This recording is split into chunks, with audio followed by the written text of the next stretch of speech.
ended my government career with the federal government and the U.S. Navy. I was on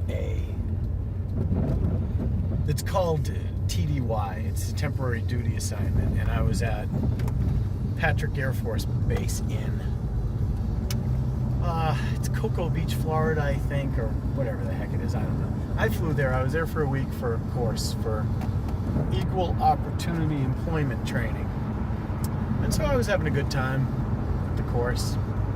And then my friend lives in Florida, right outside of Orlando, so it was only about an hour's drive for him. So he came at the end, and we decided to get a different hotel room because he couldn't stay on base and all that sort of thing. So got the hotel room, partied it up, went to a strip joint, went there with all the strippers and all that sort of thing.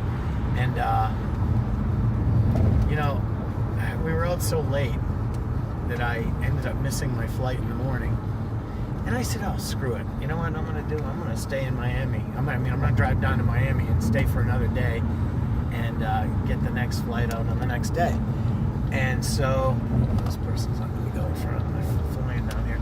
All right, so as I was saying, I thought I'd get the next flight.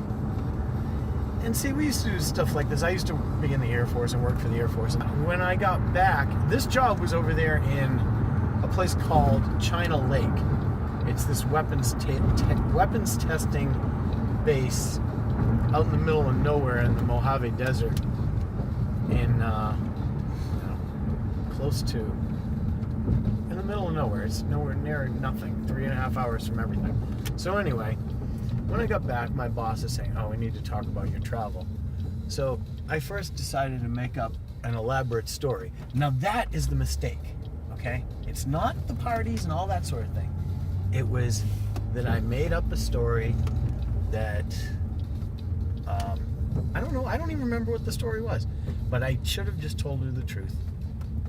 When I got back, I made up a story and I doubled down on it, and then on the third day, I said, I made that whole thing up and I told her the truth. And then I ended up getting fired, and that was it. And now I do this. So that was my mistake. It's always in the cover-up, not the crime. Don't try to cover it up. Tell the truth.